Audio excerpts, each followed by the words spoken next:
जय श्री कृष्ण। राधे राधे। मेरी चैनल में आपका हार्दिक स्वागत है। चलिए मैं आपको एक रोचक कहानी की ओर ले चलता हूं। इससे पहले कि मैं ये कहानी शुरू करूं और आप उसमें खो जाएं, प्लीज चैनल को लाइक करिए, सब्सक्राइब करिए और एक अच्छी कमेंट कर दीजिए। तो चलिए कहानी शुरू करते हैं। अमरावती नगरी का एक प्राचीन राज्य था जिस पर एक अत्यंत क्रूर और निर्दय राजा रक्तवीर सिंह का राज्य था। राजा हर दिन एक नई लड़की से विवाह करता और दूसरे ही दिन अपनी उस नवविवाहिता पत्नी को फांसी पर लटका देता।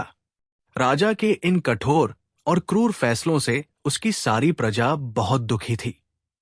राजा के मंत्री और दरबारी भी उससे बहुत दुखी थे, पर उनकी इतनी मजाल नहीं थी कि वे राजा के सामने अपनी नाराजगी जाहिर कर पाते या उसे समझाने का प्रयास करते। पूरे राज्य में एक अजीब से भय के माहौल के साथ एक सन्नाटा पसरा रहता।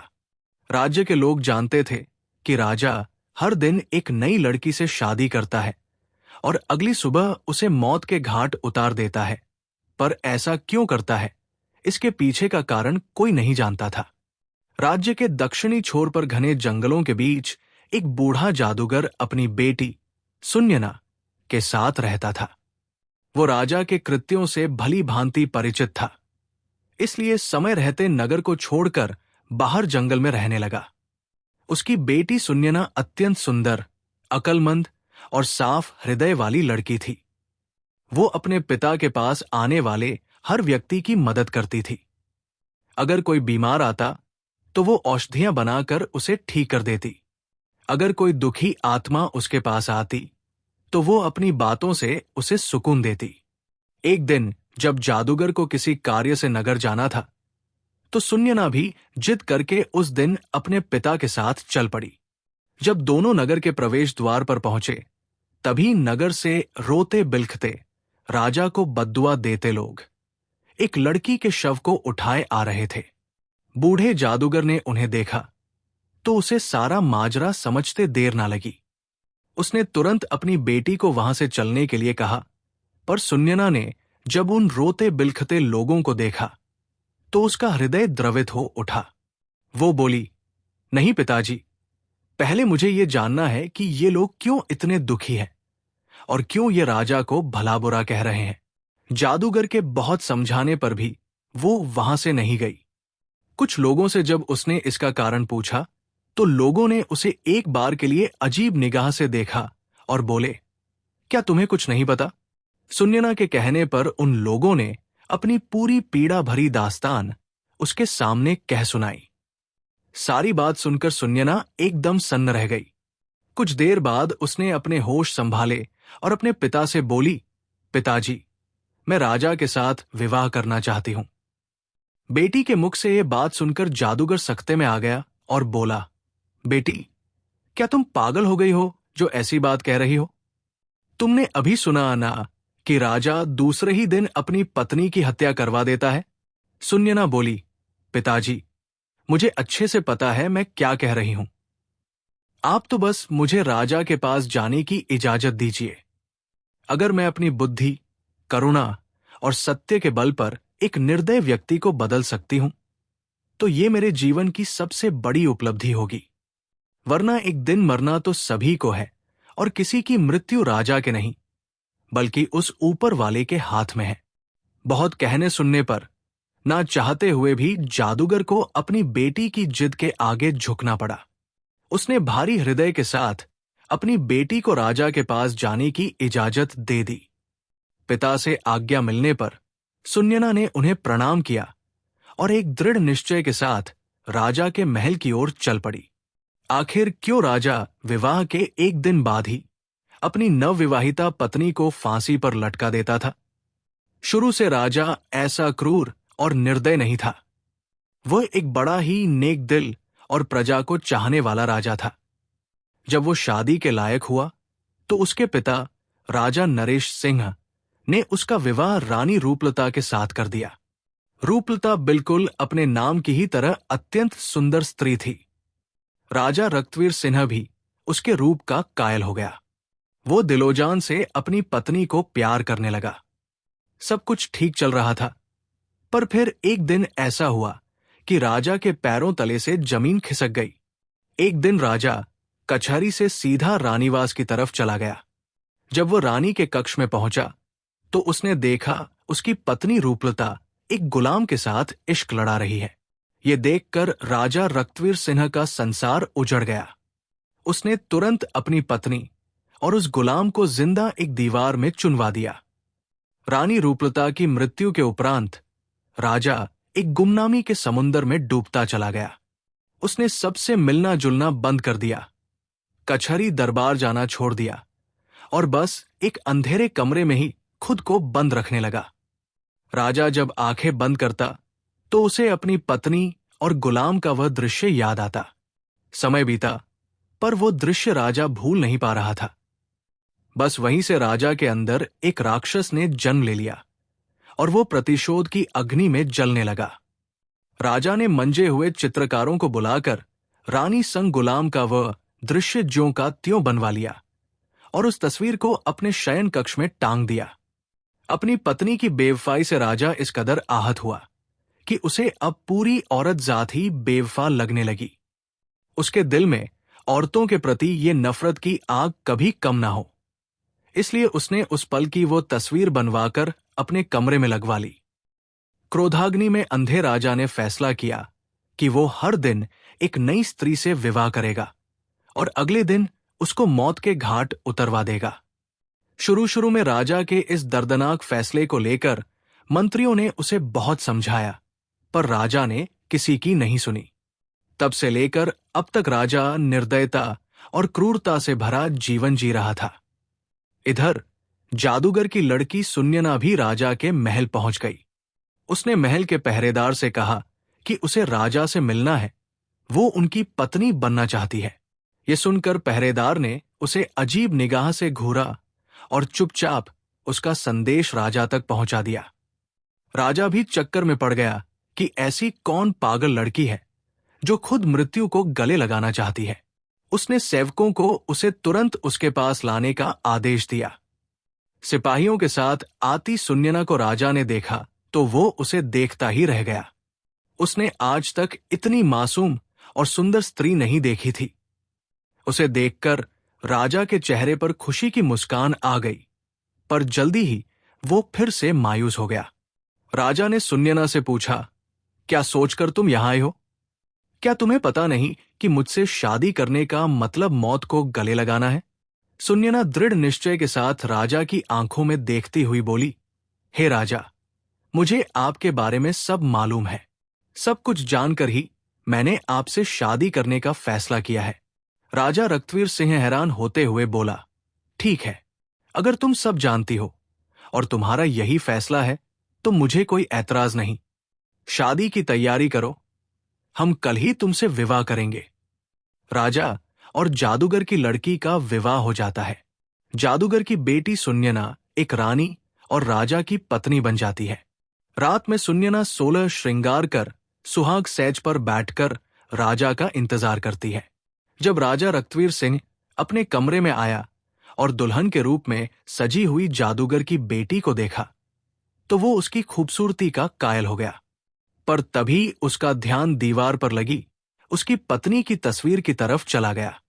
उसको देखते ही राजा गुस्से में तमतमा गया। अमरावती नगरी की सभी यादें ताजा हो गई। राजा रक्तवीर सिंह को औरतों की बेवफाई याद आ गई, पर राजा के दिल के एक कोने में सुन्यना के साहस, उसकी सादगी और रूप को देखते हुए उसके लिए एक अलग ही जगह या कहें इज्जत बन गई थी। राजा ने गुस्से से सुन्यना से कहा, तुमने ये बेवकूफी वाली हरकत क्यों की? ये जानते हुए भी कि कल सुबह तुम्हें हम कत्ल करवा देंगे।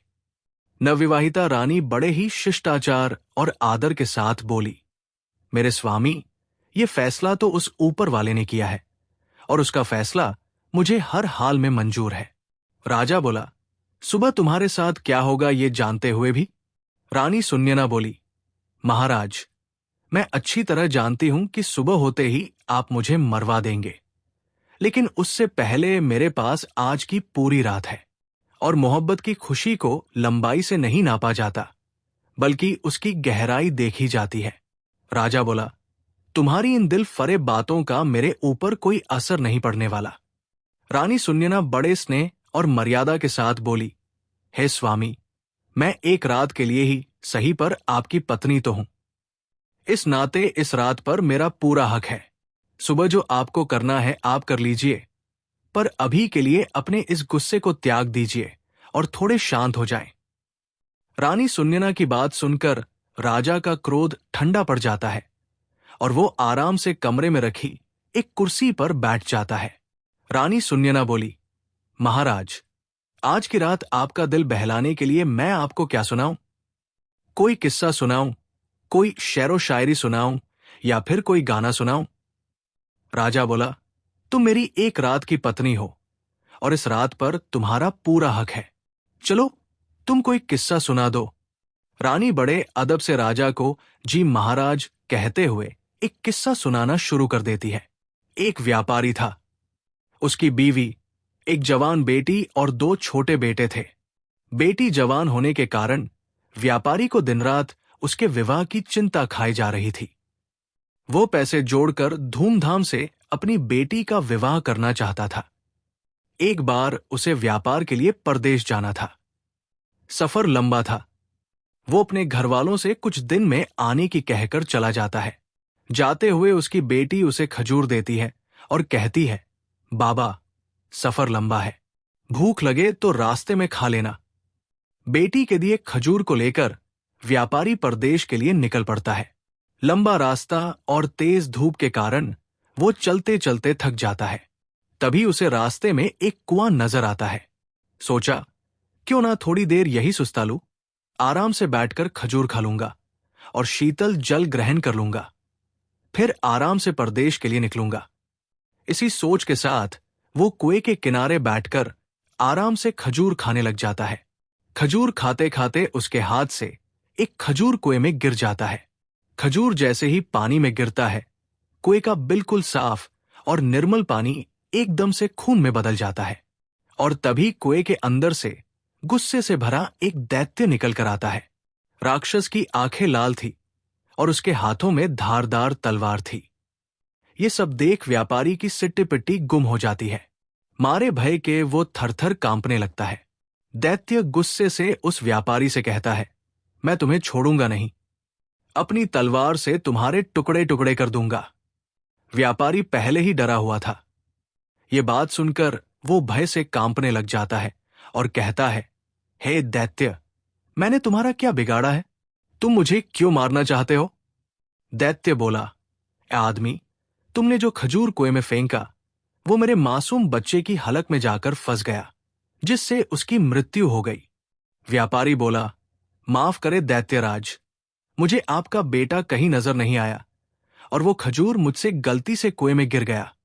दैत्य गुस्से से बोला, हम राक्षस तुम्हें आदमी नजर नहीं आते, तुम्हें खजूर खाते हुए एहतियात बरतनी चाहिए थी। अब तुम्हारी मृत्यु निश्चित है। नादानी में हो या जानबूझकर, गुनाह तो गुनाह होता है। अब मैं तुम्हारे टुकड़े कर अपने बेटे की मृत्यु का बदला लूंगा। खून के बदले खून, यही इंसाफ है। आखिर व्यापारी बेजार होकर बोला, हे राक्षस राज, अगर मुझे मारने से तेरा बदला पूरा हो जाएगा तो मुझे मंजूर है, पर मेरी शर्त है। दैत्य बोला, कौन सी शर्त? व्यापारी भारी हृदय के साथ बोला, मेरे ऊपर अभी बहुत सी जिम्मेदारियां हैं। मैंने लोगों से कर्ज ले रखा है, वो कर्ज अदा करना है और अपनी जवान बेटी की शादी करनी है। एक बार ये जिम्मेदारियां पूरी कर दूं, उसके बाद मैं खुद तुम्हारे पास आ जाऊंगा, फिर तुम बेशक अपना बदला पूरा कर लेना। ये सुनकर दैत्य सोच में पड़ जाता है। इतनी कहानी कहते कहते सवेरा हो जाता है और रानी किस्सा सुनाना बंद कर देती है। राजा बोला, तुम चुप क्यों हो गई? मुझे बताओ कि दैत्य ने व्यापारी को मार दिया या फिर उसे उसके कहे अनुसार कुछ समय की मोहलत दे दी? रानी बोली, महाराज, रात खत्म तो बात खत्म, अब सुबह हो चुकी है और मेरे मरने का वक्त आ गया है। राजा बोला, लेकिन मुझे कम से कम इतना तो बता दो कि दैत्य ने उसे मारा या छोड़ दिया।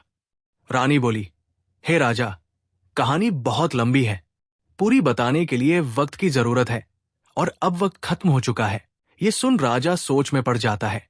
कुछ सोचकर राजा अपनी नवविवाहिता रानी से कहता है, तुम चिंता मत करो, हम वक्त को रोक देंगे। हम तुम्हें एक दिन की जिंदगी और प्रदान करते हैं। अब तुम किस्सा सुनाओ। तब रानी बोली, नहीं मेरे सरताज, किस्से तो रातों को सुनाए जाते हैं। सुबह का वक्त हो चला है, आप अपने राजसी कार्य कीजिए। आगे का किस्सा तो मैं रात को ही सुनाऊंगी। ये सुन राजा सोचता है, कितनी ही लड़कियां मेरे पास आई और मौत के घाट उतार दी गई। सबके चेहरे पर मौत का भय साफ नजर आता था, पर इसके चेहरे पर तो भय नाम की कोई चीज ही नहीं है। खैर, इसका किस्सा मुझे बहुत दिलचस्प लगा है, इसलिए इसकी जान सिर्फ आज के लिए बख्श दी। कल इसका भी वही हाल होगा। राजा वहां से चला जाता है और अपने दिन भर के राजसी कार्यों में व्यस्त हो जाता है। इधर रानी हाथ जोड़कर उस ऊपर वाले से प्रार्थना करती है, हे मालिक, हे परमेश्वर, मेरे पति को सद्बुद्धि देना, उसके इन पापकृत्यों को क्षमा करना और उसे सही रास्ता दिखाना प्रभु। शाम का वक्त हो जाता है। राजा बेसब्री के साथ कमरे में आता है और कहता है, रानी, अब जल्दी से किस्सा सुनाना शुरू कीजिए। राजा की बेसब्री देख रानी कहती है, थोड़ा सब्र रखो महाराज, मैं आपके लिए खाना लगा देती हूं। पहले भोजन ग्रहण कर लीजिए, फिर मैं आगे का किस्सा सुनाना प्रारंभ कर दूंगी। और राजा को खाना परोस देती है। राजा बोला, ये तो नौकरों के काम है, तुम ये क्यों कर रही हो? रानी बड़े प्यार से बोली, नहीं मेरे स्वामी, ये एक पत्नी का कर्तव्य होता है कि वो अपने पति का ख्याल रखे। राजा बोला, तुम्हें कौन सा मेरे साथ पूरा जीवन व्यतीत करना है, और वैसे भी आज की रात के बाद तो ये काम नौकरों नहीं करने हैं। रानी बोली, हे स्वामी, आज की रात ही सही पर आपकी सेवा करने का मौका तो मिला। मरते समय सुकून से मर सकूंगी कि जितना भी समय मिला अपने पति की सेवा तो की। ये सुनकर राजा के दिल को बहुत सुकून मिला, लेकिन तभी उसे अपनी बीवी की बेवफाई याद आ गई। राजा गुस्से से बोला, ये फालतू की बातें मुझसे ना करो और जल्दी से किस्सा सुनाना शुरू करो। राजा की बात सुनकर रानी किस्सा सुनाना शुरू कर देती है।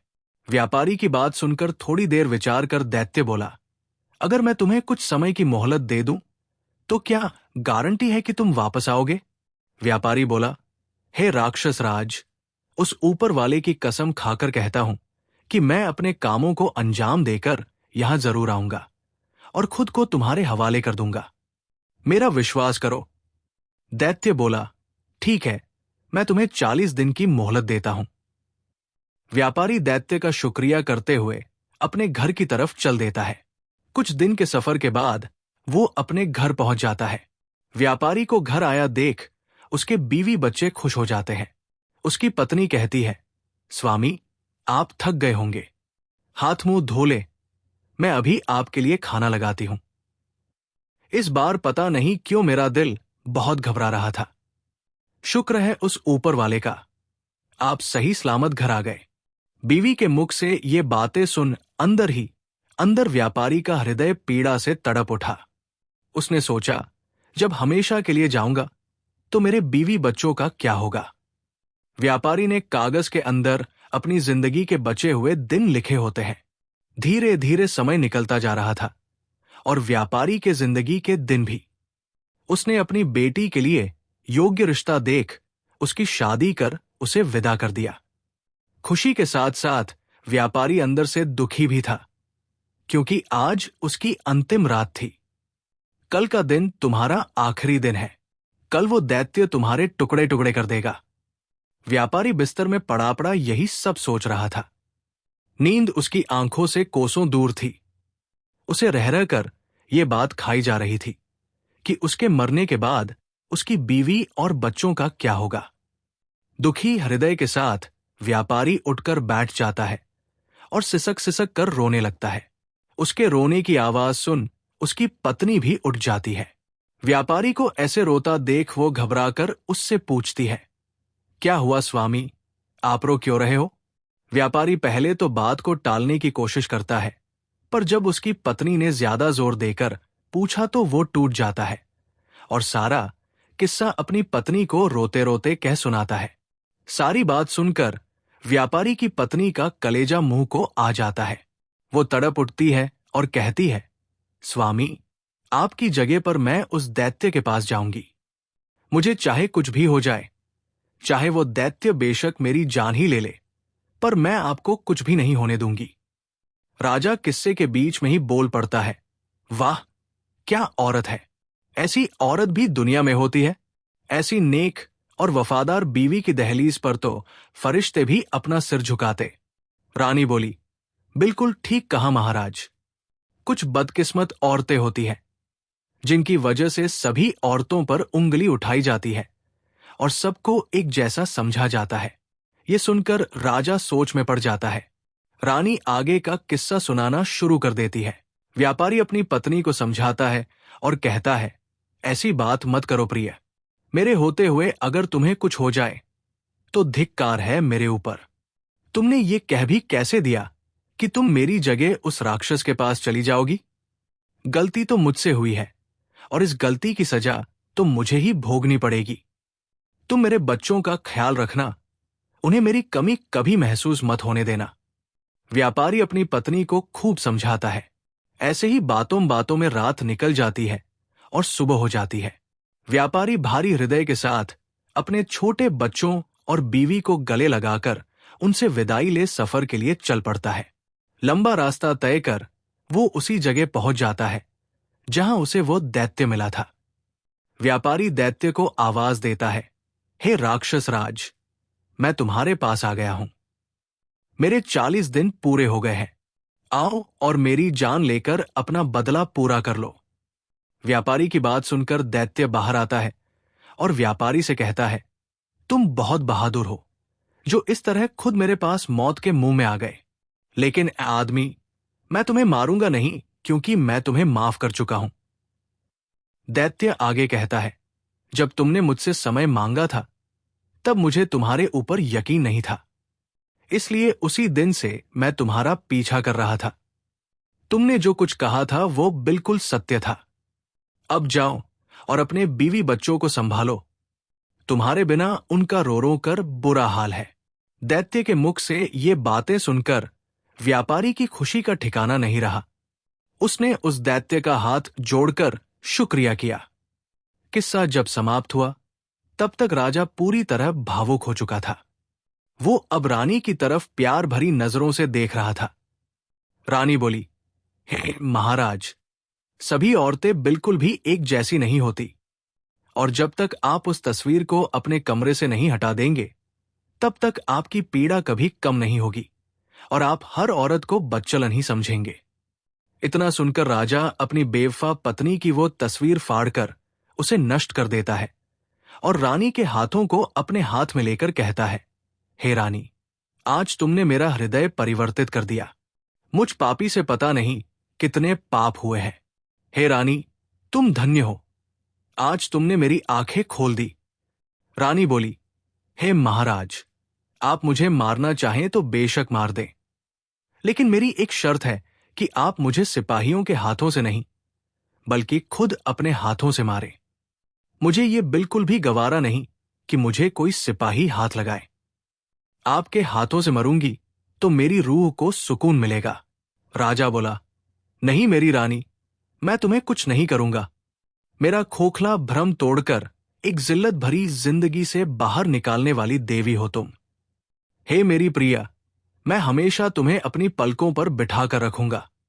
जो और जितना पाप मैंने किया है, शायद उसके लिए वो ऊपर वाला मुझे कभी भी माफ ना करे, पर बची हुई जिंदगी में मैं सिर्फ खुशियां बांटना चाहता हूं, अपनी प्रजा और तुम्हारे साथ।